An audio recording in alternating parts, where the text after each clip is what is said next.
I was born on holiday, on a camping trip. We thought one woman was bumping off the other women. We thought we was like a Miss Marple. And then we realised they were just going home. Like, no one was dying, they were just going home. And she woke up and I went, oh my God, you've had your tongue pierced. And she went, you've had your nose pierced.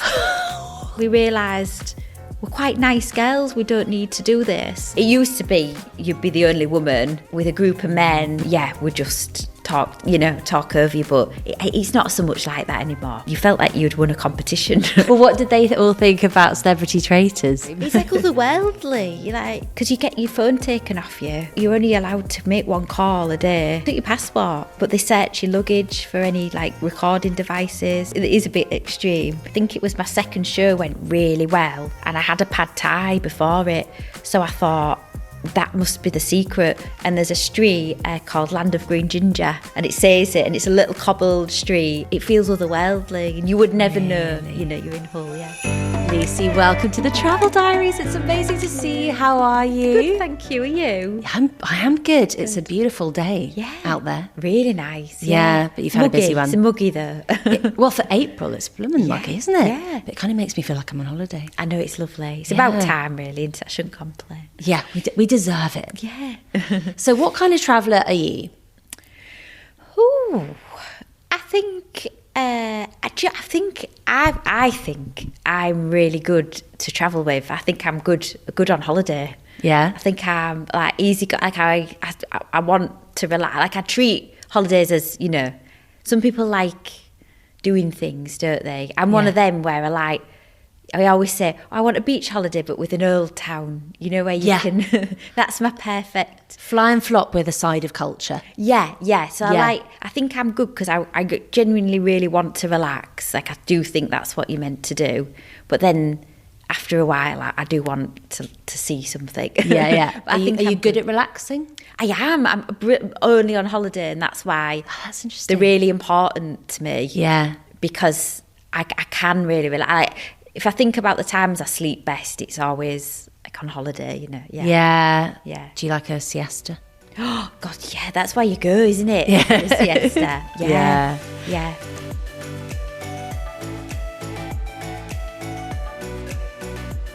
We're going to go on a journey today, Lucy. Okay. We are. We're going to go through the 7 chapters of your life's travel diaries. Right. And we start at the very beginning with chapter 1, and that's your earliest childhood travel memory. My earliest childhood travel memory is abroad, is Magaluf with my mum. We didn't go away. I didn't go abroad till I think it was about 16. Mm-hmm. But she found, she could afford a holiday, and it was really lovely how she did it, because we were going. I thought we were just going to the shops or something, and we stopped at a travel agent's, and it was a surprise, and she was like, no, we're going here and we're going to book, and we did it last minute and we went the next day. Oh my God, and it was how amazing. Exciting. Yeah. So it was a really big thing for her to, be able to give us a holiday away. And then after that, I did go on quite a few with my uncles. I went we went to quite a few places in America and stuff. So after that, I did quite a bit. But that first, I think it was the build up to it. It was so exciting. Then just going away the next day. That spontaneity. Yeah, when that's you could so get fun. the last minute deals. Yeah, like when in the travel agent window. And you could just be yeah. That's so. And what was your first impression as you landed? Of Magaluf. Well, she didn't know, bless her, that it was out of season. She didn't know what out of season was, so everywhere was shut from the hotel and one bar. But we made friends. We made friends with these 2 lads from Birmingham, and I even went to visit them when we got back off holiday, and they were really lovely. Yeah. So we had, it was funny. It was really funny because it was the clientele were very elderly. we were. I think Mum loved it because she felt very young. And we thought we had this thing that we thought one woman was bumping off the other women. We thought we was like a Miss Marple, and then we realised they were just going home. No one was dying. They were just going home. But it was fun. We had fun. And you were an accidental tourist before you were even. Well, as you came into this world. Yeah. I was born on holiday.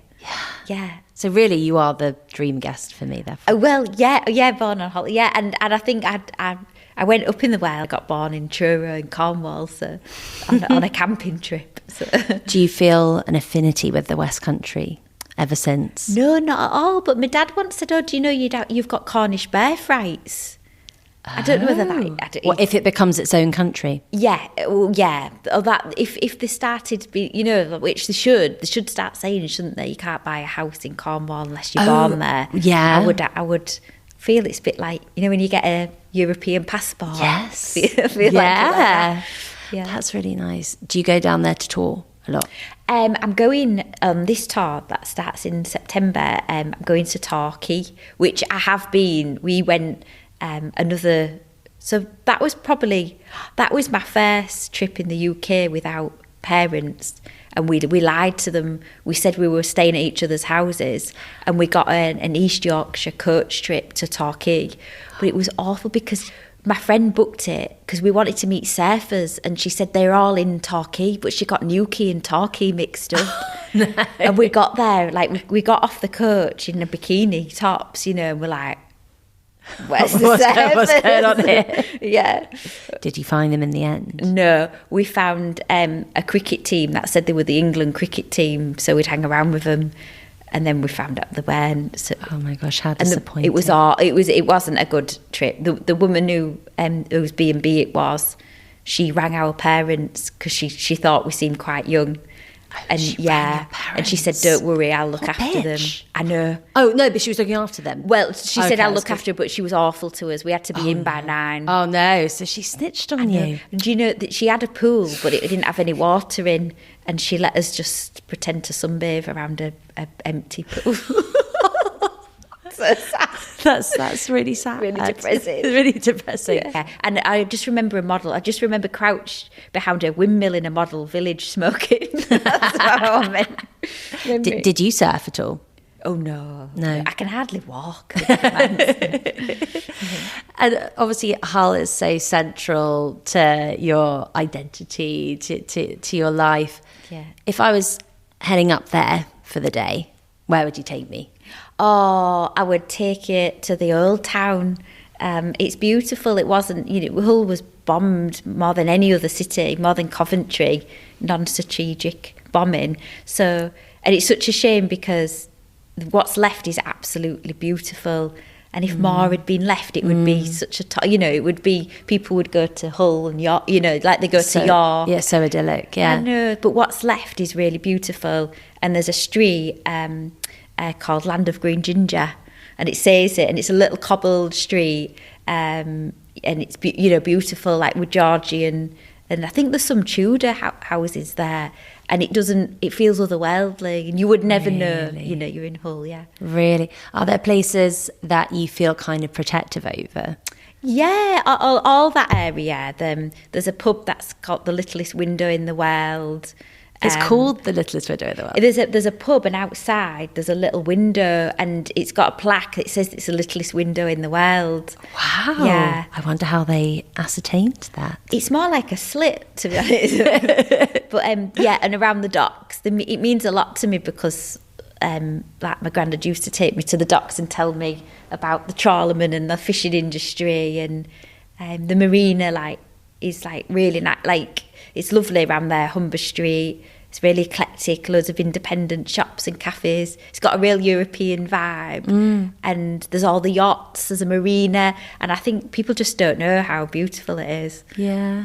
Oh, I can really feel your affection for it. Yeah, because it gets a lot of bad press, and it's like, wow, it's so much nicer than Croydon. There's certain places you think, why do people take the mick out of Hull? It's the areas that are just beautiful. Yeah. Wasn't it the 2017 UK capital of culture? Yeah, and it still does stuff now, like the legacy of it still does a lot of community arts things, and has loads of festivals, loads of free festivals that bring the city alive, and loads for kids, and yeah. So if people were maybe coming up to Hull and staying there and then like making a long weekend of it, what would they see around the area? What would you recommend? Oh, well, all around the marina and the docks and the old town, that's really lovely. And there's some really nice places to stay, really nice places to eat. And then I would probably then maybe go to some of the villages, and then I would probably go to the coast is really close, like Horns is only like half an hour away, so I'd probably do a bit of everything. Beach and city, a bit of beach and a bit of culture. Yeah. Ideal. Ideal.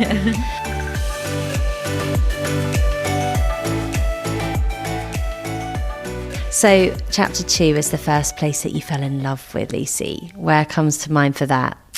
The first place that I fell in love with, I think it was, and still is now, I'd love to one, that's where I think I'd retire to, is Ciutadella in Menorca. I just, I've like been to quite a lot of places in Europe, and there's obviously so many beautiful places, but it's just stunning. And you will have been, won't you? Yeah.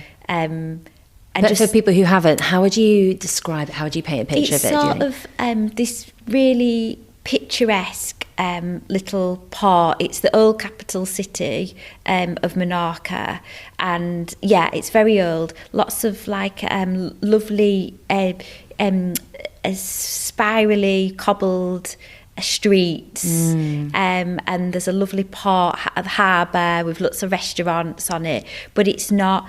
They've kept it really traditional. It feels local. Yeah. There's some quite like bougie shops and restaurants, but it feels really authentic, and it doesn't. There's no Irish pubs, and there's no like. It's just beautiful, and you feel really relaxed there as well. Considering it's still quite a big city. It's just beautiful. Yeah, Menorca is just stunning, isn't it? Like it just.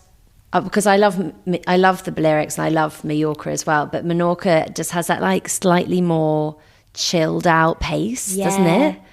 And so it just feels like that bit more tranquil. It's that little bit more undiscovered. Yeah, and I think it has changed a lot. Like I think I went about 10 years ago, but apparently like more and more like money has moved in, and it's just slightly, certain places are just slightly tipping that other side. I went to Daya recently and I thought it was beautiful, but I could feel it just felt different. It just felt like people living there that aren't attached to it. It's a really interesting vibe when you can feel that there's not an affinity to that you can't walk in a restaurant and it's a family-run restaurant, and things like that. That's totally.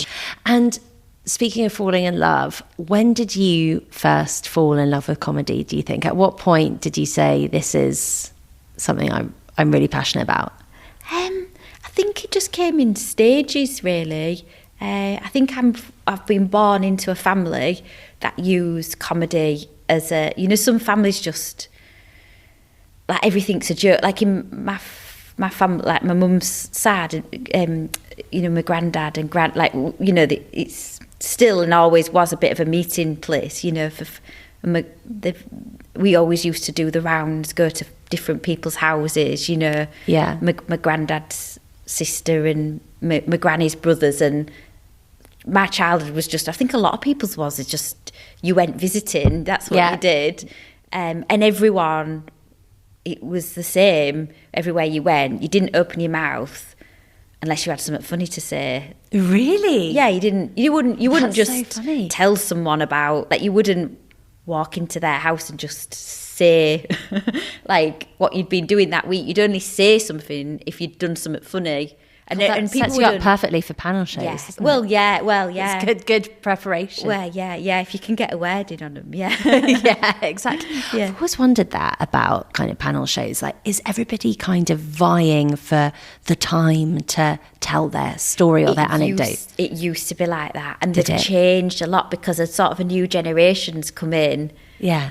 But they're different. They used to be. They weren't. It used to be. You'd be the only woman. with a group of men who, would just talk over you. But it's not so much like that anymore. But it used to be, yeah. That must have been really intimidating. Oh gosh, yeah. Well, you felt like you'd won a competition. There's no other women on it, yeah. Yeah. God, isn't it crazy how in such a short period of time, but then obviously a long period of time before that, but then thankfully things have changed for your experience as a comedian and a woman? Oh, things are massive. It's a different, it's such a different world, yeah. Yeah. What's your favourite panel show? Oh, Would I Lie to You? I just love, I love doing. I'm going back on it again, so I think I've done 4 series in a row or 5 series in a row, so I'm so chuffed whenever they ring again, because every series I do, I think, they won't book me next one. So far, I've gone, so I just love it, yeah, because I've got I have a lot of stories that sound like lies, so true. And it's not a traditional panel, because I think everyone gets your moment, to tell it, it's not like you're trying to find something funny to say quickly. Yeah. Okay, can you answer me a question about Would I Lie to You that I've always wondered? Yeah. When it's somebody who is totally obscure from a story that is from 20 years ago, like the person who helped me with my car, how do they track down that person? It's amazing. They're trying to track down someone I worked in Asda with, and they do it, and they're trying to track down a dinner lady. It's amazing. That I think because it's such a well-known show, people want to help them, So there are teams actually like in place trying to kind of, it's almost like Ancestry.com, but like for Would I Lie to You? Yeah. It's amazing, yeah. The man, who did they get hold of? Gosh, I can't remember now. I've done so many. But yeah, they got someone I worked with last time. Oh, no, they managed to find an electrician that I had. That's amazing. Yeah, amazing. Your jaw must have been on the floor. I know, yeah. I was like, wow. It's like such a long time. Yeah. So going back to falling in love with kind of performing in comedy, you've talked about that you had quite bad stage fright at the start. Oh, yeah, terrible stage fright, yeah. So how did you go from there to stand up? Because that's quite and touring and performing. How did you conquer that? I didn't give up. I just thought I'd always be that person that shakes on stage. People have to put up with it. But so you always knew you wanted to do it. It was just nerve-wracking. Yeah, I was determined. I was determined to get good at it. And I was just in the beginning. I just wanted to earn a living from it. And then you were right. What the next stage? Now I want to try and overcome the fear of it. But now I feel more relaxed going on stage than I do off stage, Really? Yeah, I really do. That's so interesting. Yeah. Why do you think that is? I honestly think it's that thing of I've done it for like 15 years. I think it's, they said that like 1,000 hours thing. Yeah. I think I've just done it so much now, Yeah. Do you still have it where you feel like crowds have completely different vibes depending on where you are? Or at this kind of point, because you've got an established fan base, do you kind of have always that like wonderful positive reinforcement that must be so addictive? Yeah, no, that is it. Because when you start out, you're having to prove yourself, and especially as a woman, like you have to come in with a really good gag straight off the bat. You can't be, some men could like come on and slowly tell a story, and it could build. You can't, because they wouldn't give you the chance. You can feel you used to feel the room tense up when they said that there was a woman coming on next, because the audience just was like, if she just won't be good, and you could feel that energy of like you won't be as funny as the last man that was on, because we had this culture of thinking only men were funny. Yeah. And it used to get in my head. Like I did think, I'm not funny. Women aren't funny. Yeah. And even like taxi drivers and stuff, be like, they always say exactly what they think. Yeah. And they're like, so you always did your first gag had to be a really, really big gag. Yeah. No pressure. Yeah. Who are your favourite female comedians now? Oh gosh, I honestly, I sound really corny, but I respect all female comics. I really do. I just think I know how hard it is. And usually you've had some weird sort of life. Like it's an odd thing. It's an odd thing for a man to do. It's an odd thing for a woman to do. You know, there is something very odd about thinking you can make a room of people laugh and spending that lot, like, because you have to do it for free for a year. There's certain what that are like idols, you know, Victoria Wood and Carolina Hearn, you know, that I think are you know, most people would say, and like national, you know, treasures. And they're one-offs. You're not, they're sort of geniuses, really. You're not going to get another one of them. And then there's people that I think have massively opened the doors for other women and made the landscape very different. Like Katherine Ryan has been so steely and so confident on shows and so unfathomable, you know, in every, like she's so clever. Yeah, but have you ever seen her like drop the ball or even look tired or not feel comfortable? Like that, all those things are like were massive, like in terms of going, okay, right, well, here's the net, you know. And she's always been really good with newer female comics, and so people like her have been. They really did change things, you know. Yeah. I love her. Yeah. Just think that she's hilarious, and I just love the way that she articulates herself. Yeah. She's no nonsense, but yeah, you're right. Like massively, highly intelligent, I think. Yeah. Do you think that when she came on the scene, that she probably came on the scene in that time when it was more male leaning? It was totally, and I don't know whether it was her feeling a bit like an outsider, but I felt she came and shook things up a bit. Yeah. And also this thing of like, at the time, I was doing comedy, just like, you know, comedy gigs in pubs and stuff when she was like quite big on TV. And I was like going and getting there, taking my makeup off, taking my, you know, whatever top I was wearing and putting a hoodie on and trying to like make myself like disappear. Like I was really worried because I was like 27 or whatever. Like if I'd have dressed up like getting wolf whistles, or like if the idea that they thought I was dressing up and that they could like men could like heckle or like, I felt that weakened my position if I've dressed as a dress for a night out as a 27-year-old, you know. Yeah. But I felt like she came around, she was like, this is how I like to look. I like to look glamorous. Yeah. You know, so she embraced like her femininity. Yeah. And I think other female comics was like, I think we better brush up a bit. We better like get the big bouncy blow dryers out, you know. So I think she did a lot on TV for women in live comedy, I think. Yeah. But yeah, for the Victoria Wood is massive. Your all-time fave. Yeah. Just it was like watched her from being a kid and studied her work. You know, studied like those like little asides, those those like lines of detail that you can read them and know them, the hairs.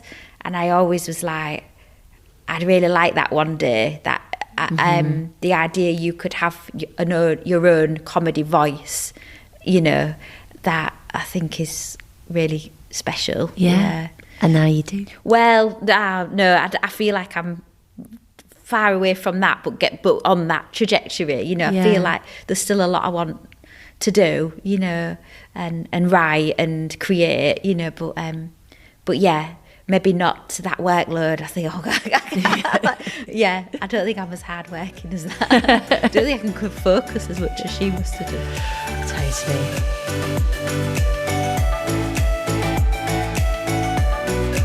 Well, we're kind of feeling introspective right now, and chapter 3 is the place where you learnt the most about yourself. Where did you have a moment or time where you feel like you had an epiphany or something changed for you? Where I most felt like myself. Where you learnt the most about yourself. Where I learnt the most about myself. That's really, I mean, I know this sounds mad, but I went on an 18 to 30s holiday to Kavos. Where's that? Where's Kavos? It's in Greece. Uh-huh. Or is it Cyprus? It's Kavos? I don't know. It's one of those like where they've just ruined it and they've made like a strip like Benidorm. Yeah. You know, and it's like, but I think I was like 18 and I'd never been away for 2 weeks. I mean, I still don't go away for 2 weeks. No. I think that's the only time I've ever been away for 2 weeks, actually, which is terrible. Yeah. I hope to do that. Yeah. Well, you can't when you work and stuff like. And you got kids. And then when you got kids, yeah. They're done after a week, aren't they? Yeah. With kids. Or you are. Yeah. But I think a lot happened on that trip. I think as a woman, I feel like I grew up a lot because I think, in the beginning me and my friends behaved quite badly, and then we started to realise we need to sort ourselves out because we're getting we're getting led astray a bit. And I think I came home a lot different. I think I'd seen a lot. You were matured. Yeah, and a lot had happened, and what happened? Well, like one day we woke up. Me and my friend were in a different hotel room, and we were top to tail in. And she woke up and I went, oh my God, you've had your tongue pierced. And she went, you've had your nose pierced. And we had no recollection of it. Oh my God. I don't remember doing it. And then, it slowly came back. And we're like going in the scene, like trying to... I think you got the better end of the deal here. Yeah, I kept mine in for ages. It looked lovely. But eventually it went septic. Eventually it was septic. Yeah, her tongue was, And how was her tongue? Are you still in touch with her? We had it done in a nightclub. Bloody hell. Yeah, the corner of a dance floor. Someone did it for us. Yeah. Oh my God. So it wasn't even an official kind of situation. No, but I honestly really grew up at the end of it. Like when I came back, like people commenting was like, because I think by the second week we were like, right, no more piercings. We were going on like booze cruises and stuff, and then I think at the end we were like, no, this is about us. I think we thought we had to act a certain way, right? And then we realised we're quite nice girls. We don't need to do this, and let's never ever come away on a holiday like this again. And we never did. And then the next one we went to Cyprus, and it was calm, and we did something that we wanted to do rather than act the way we thought boys wanted us to act. That's what I mean. We came, we really went full circle, and we were really looked after each. That's really nice. Yeah, honestly, it was nice really for your friendship. Different. Yeah. Did you ever get any tattoos away? No, I've never done that. No. Do you have any tattoos? No, me either. I'd like one. Yeah. Would you? Yeah, I would. Yeah. I'm not sure I would, but I feel like most people I know got them when they were away somewhere. Yeah, they do. Don't they? With that thing of it, and it doesn't. When they get the writing and it doesn't in Sanskrit or something, that is like something profound. Yeah. But maybe, like you said, isn't actually what they were thinking. No. Yeah. But I would like one. What would you do? I don't know. I saw this thing, but it looks terrible. But when you go on Instagram and every now and again and stuff makes you cry, and then you're like, oh. That's like me daily. There was this, and it was that you get your child, you mark, put like felt tip on your child's fingers and get them to hold your hand, and then where they mark, you get tiny little stars put in so they're holding your hand forever. Oh, and but then but it also looks really bad. Did it not look good? No, it looks terrible. I like the sentiment behind it. But just something like nice and dainty. Dainty, yeah. I think if I was doing it, I'd do the same thing. Yeah. Something fine. Flower. Something fine. Yeah.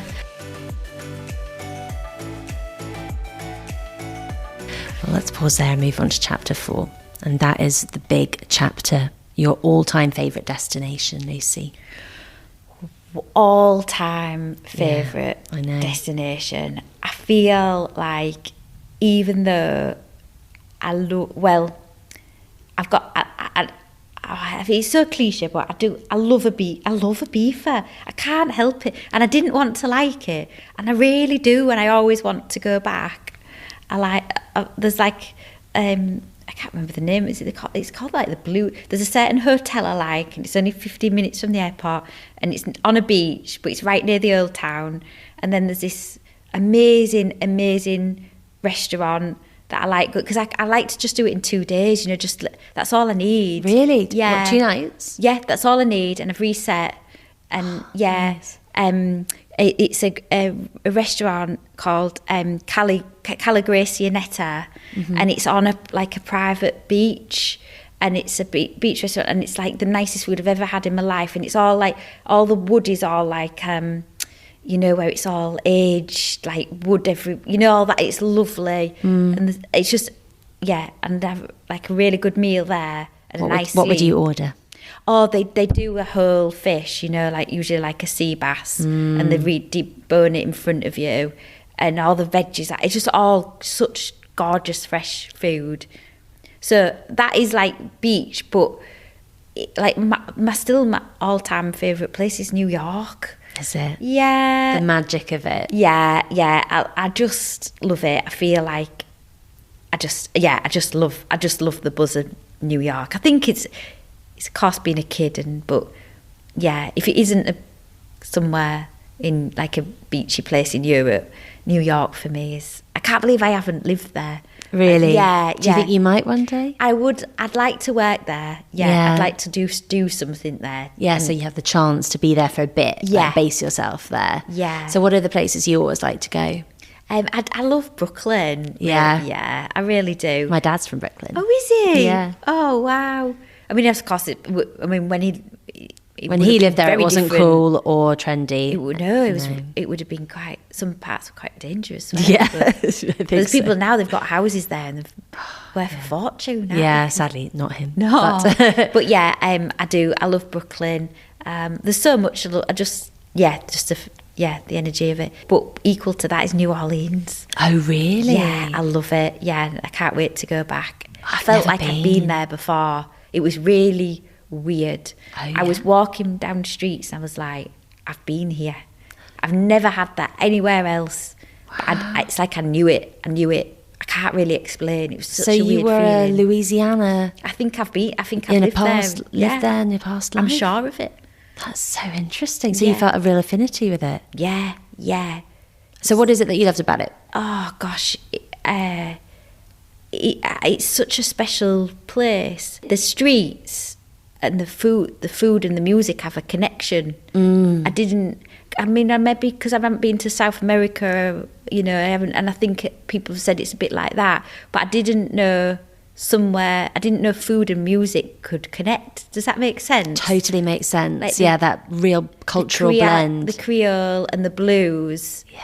That it like fed into each other. Yeah. It's very hard to explain what I mean, if that makes sense. Yeah. You don't get that in this country. But it's made me want to visit, like, I mean, I know it's not like, but apparently I've never been to like any like Mexico or anywhere like that, or even like I haven't been anywhere where they say like they're quite passionate about the food. Like there's because it's just not like that in this country, is it? No. Are you a foodie? I am a foodie. I'm not like foodie. Like I don't really like. I've done it all. I don't really like tasting menus, and I don't equate good food with it being really expensive. Yeah. Or like pretentious. Yeah, I think that's wrong, because some of the worst meals I've had have been the most expensive meals. But I do try to eat, well, and I think I'm terrible to go, because I expect, like, I'm terrible at sending stuff back. I'm off. You wouldn't think it, but I get really like, why if this... But I think this could, I can't bear it about this country that we're just all used to like a really just bland, horrible processed food. I think it's such a shame. So when you travel, you love to experience the like other everywhere's tastes better. And flavours. Yeah, I was in the airport, the Orly airport in Paris, and I had like, you know, when you're expecting to go get like that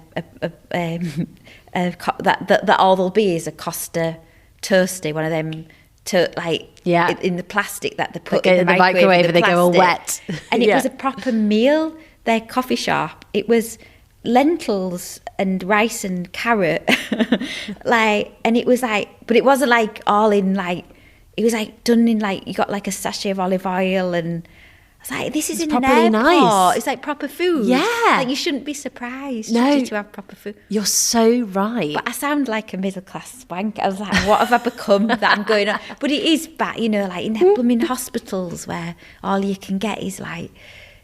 But we have got used to it, you know. Yeah, or accepting it, isn't it, as well? Yeah. Yeah. Do you cook a lot at home? I'm terrible. I wish. So I'm good. I can cook, but it takes 2 days to then clean up. I use every pan in the house. There'll be like tomato sauce on the ceiling. I don't find it relaxing, but I do enjoy it. But I go in and out of phase. I can get quite lazy with it. I like to eat nice food, but I get really lazy with it. It must be hard. Well, this is a good time to talk about the fact that you're, like you mentioned, heading out on tour again. The best titled tour, Bad at Quiz Shows, Good with Weirdos. Yeah. Love that. Where'd that come from? Just because it rhymes. Yeah. I really wish I put more thought into it, because I keep doing interviews and they keep saying, where does the title come from? I was like, just don't know. I mean, the poster I did on ChatGPT? Yeah. Did you? Yeah. That's Amazing. terrible, isn't it? You shouldn't say that, because you should have got a designer. But I wasn't expecting to use it. I just thought, it just was like, I wonder what if I asked to put this picture of me on a background of this of a comic, and I was like that. But then the person on the comic was like that, holding up, because it was the Superman comic, and it gave me 4 arms. I was like, I can't not use this now. But yeah, it just because it rhymes, and because I'm bad at quiz shows. But the weirdos is just because it rhymes. Yeah. I was just thinking about all the like crap food that people end up having to eat when they're on tour, right? When you're out late. I did a really silly thing, because I think it was my second show went really well, and I had a pad thai before it. So I thought that must be the secret. So I had a pad thai before every show. I got to like towards the end, and I literally like, you know, like it was like just the smell. I was like, I've got to do it, because what if it is that? And I was like, what if I have a bad shirt? I'd be eating it good. Like, it's just the smell. I can't. The worst lucky charm. So I promised myself I can't do that. I can't have the same meal every night. That's so funny. I know, but you know when you tried every pad thai around the country, basically. Yeah, but it'd be like, you know, on Uber Eats, going, oh, where's the nearest place? And then the smell. And then you take it out that plastic container. Did you have it with chicken or prawns? Prawns as well. That's quite like iffy, isn't it? It could go one way or another. I know, but it worked that second night. So I couldn't stop it. Where was the best one that you had? Do you recall? Oh, it was always, I got really excited if they had a giggling squid. Oh, I've got one of those near where I live, and I've never been there. Oh, the pad thai. That was really good. You should try the pad thai. Okay, well, when I have it, I'll be thinking of you. I'll be thinking of you.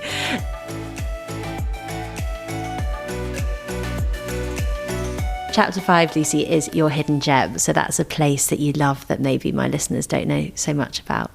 Well, I feel like people either know it or they don't. But when people do know it, they all say it's a spiritual place. I find it really weird. It's Robin Hood's Bay. And it's a little where Whitby is. So again on the east coast, but higher than Hull. So you've got like Scarborough, and then it keeps going up. Yeah. But before you get to like, you know, proper northeast, like Middlesbrough way, you know. Although I think people from Middlesbrough do come down. So you've got Whitby, and that's quite well known. But then there's a little fishing town just above it called Robin Hood's Bay. And it's got the best fish and chips, and it's really idyllic. A lot of like people seem to go with painters, and they retire there, and so all the shops are quite, you know, lovely. I suppose it's perhaps maybe like the nearest thing you could relate to is like a bit like a little St Ives, but in the north. Yeah. And but when people do go, they all say, "Oh, it's really spiritual," you know. It's really spiritual, is yeah, it? In terms of like almost people make like a pilgrimage to it, where they feel really relaxed and at ease and interesting. Yeah, and I think a lot of people when my granny was ill with terminal cancer, and I've heard from a lot of people they tend to go to Robin Hood's Bay as just like almost like a bit of a pull. you know, if like they know they're going to feel. And how did she feel when she was there? Yeah, and I think because it's that thing like... Is it therapeutic? Yeah, but then, there's something in the area, definitely. I don't know what, but I have heard it from other people who've said the same thing. But then being by the sea isn't it so good for you? Like that used to be prescribed as actual medicine by doctors. Yeah, but they've proved like you get a bigger cellular renewal, like breathing in. And like if you live in London, like you literally can detoxify your lungs. All the pollution from your lungs by going out somewhere like that. So interesting, isn't it? The Victorians knew what they were on about, didn't they? Yeah. Going back to the tour, what quiz shows have you been bad at? All of them. Really? Every single one. I've been disastrous. Which one have you been on? All of them. Weakest link. I think I spent longer saying goodbye to people afterwards than I did in the studio playing the game. Pointless. I spent longer on the train going down than I was at the show. The wheel, I lost around £98,000. And then it was 75,000. Just kept going and going. It's off. It's just humiliating. And my granddad said, "Can you not go on these shows because I live in a cul-de-sac and I can't get away from the neighbours." Well, what did they all think about Celebrity Traitors? Oh, that was different. Suddenly, you know, like when your friends' kids are interested in you. Yeah, because that has obviously opened you up to like a whole new audience as well. Yeah, to young people. Yeah, like to like get little 8-year-olds coming up. Yeah, I feel like Hannah Montana. Yeah. But rumour has it that a lot of time that was spent at the courtyard by Marriott by the airport. Is that true? A lot of what? A lot of time was spent at the courtyard by Marriott Hotel. Well, I couldn't say. Does that kind of break the magic a little bit? They're very, very strong on you not giving anything away, and they're very looked down on it. Like, or what if you kind of reveal any of the inner workings? Oh my gosh, you sign a contract to say you work. Was it exciting though? It was. I mean, I honestly can't remember. It's like, you know, like those dreams you have and then you can't remember them. Like if you told me it was a dream, because like a fever dream. It's like otherworldly. You're like... So even though you did go out of the castle, as they do on all the series, you still felt like you were actually part of something kind of magical, like you were really into it. Yeah. Because you get your phone taken off you. Yeah. And then you're only allowed to make one call a day. They confiscate. They took your passport as well. It's mad. Whoa. And you can't... What do they do with your passport? I don't know why they do that. It is a bit extreme. But they search your luggage for any like recording devices. Wow. Yeah. They really think you're going to take it very seriously. It was taken far too seriously. Absolutely. But it all builds to this thing of like you're just so immersed in it. You know? You don't even know they won't tell you what time it is when you're there. There's no clocks. There's no clocks? No. Bloody hell, so that's amazing. All you can do is... So all you can do is sit around and talk about... Yeah. You know, it makes me think a bit like The Crucible, you know, like kind of like rising hysteria. Yeah, almost. it totally is like that, yeah. And is Alan Carr going to invite you to his Traitors Castle in Scotland, do you think? Oh, has he got... Yeah, because he bought a castle. Yeah. Wow. Yeah, he loves doing stuff up, doesn't he? Yeah. So that could be the next place in your travel diaries. Yeah. They're lovely. We're all in a group together, and that's really lovely. That side of it. We've all stayed friends. Have you? Yeah, oh, that's nice. so lovely. Who do you think will be in the next season? I don't know. Have any of your friends said? I do. What do you reckon? Yeah, I've heard. Yeah, I don't think I wouldn't be allowed to say, but yeah, I think it's going to be great. I only know one person, but I was like, oh, that's a good booking, you know. Yeah. But I think because it was so big, and people are fans, I think they'll get anyone they want. Like, I think they were bombarded. Everyone's agent was trying to get, well, you know, when the figures came out. Oh my God. There wasn't anybody in the country that wasn't watching it. No, it was very odd. Yeah, I found it very odd, yeah. Do you think you'll go back up and see more of Scotland where you're not doing tasks? Oh, yeah. Scotland's beautiful, isn't it? Yeah, I would. I loved it round there where we were. Yeah, it was gorgeous,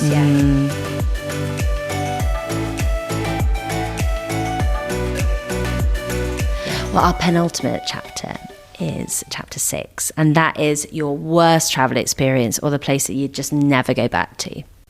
There was a place in Turkey that I really struggled with, but the resort, I've really struggled with the resort, and it was the clientele. I found it really, really hard. I won't say any more than that, but there was a real culture of like pushing in and not saying thank you, and I was really struggling with people not being, you know, when you can hear in earshot that they're not being nice to the waiters, and it made me like, I became obsessed with being nice to the point I was like, it was too much. But I found that really, really hard, because I think we're not like that in this country. For all our faults, all that they say about British tourists, we're really polite, aren't we? We're brought up to, you know, I do it, I say thank you, you know, I've like drummed it into my daughter. You say thank you to the lady, you know, like, but I really struggle with places that have guests that aren't polite.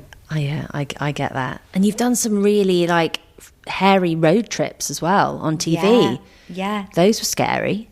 Yeah, Montenegro. Me and Johnny Vegas did Montenegro together. Gosh, yeah. That was beautiful. Have you been there? I have, yeah. I only went for the day from Croatia. So we went to Kotor, and where it's like very mountainous and beautiful, isn't it? Oh, wow, yeah. I haven't been to Croatia, but I've heard that. But that's getting expensive now, isn't it? Yeah. Because that was like where you could go for a really cheap, beautiful holiday. Croatia? Yeah. Yeah, so now it's Montenegro. Oh, right, yeah, now you can go there. Yeah. I think that's like the next place before it kind of like, and then it will be Albania after that. I didn't think the food was very good. In Montenegro? Yeah. And the again, like, it felt like the services, like, people are still quite Baltic. And I think that'll change as it gets, because they've got really lovely now food. All the luxury hotels have descended there as well. I wonder if things will change. But did you enjoy that trip with Johnny? Oh, it was amazing. And we were close anyway. He's like comedy, you know, like I'd sort of tend to don't like hang around with people off TV, you know. I think partly not living in London, you know. Yeah.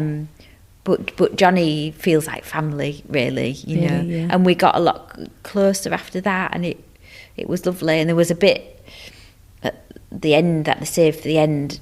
We had to climb all these stairs, and it was a lot. It was hard. And he did it, and he was like, he said, I didn't want to disappoint you, and he got up, and we really struggled with it. And it was, you know, it was really hard to get to the top. I don't know how many it was, and we were so high up, and it was really lovely. And he was like, oh, yeah, but he's really, really special. But he was one I felt like I'd known him all my life, you know. But it's like a bit 15-year friendship now, you know. Well, that's so nice to get to kind of do something special like that together. Yeah, it was. But it was hilarious because he didn't know I didn't drive.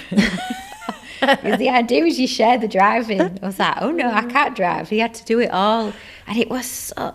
I can't believe they got the insurance for it, to be honest. Because there was no optical illusion. We were literally like that at the end of a cliff, you know. It was mad. But he did so well. Yeah. But it was so good to talk, because we both got ADHD, you know. And I don't actually, most people I know don't have it. I don't actually get to talk about it with other people that much. But he has, you know, and we get each other, you know. I get him, like, and he's you know, he's the funniest person I know, you know. Yeah, absolutely brilliant.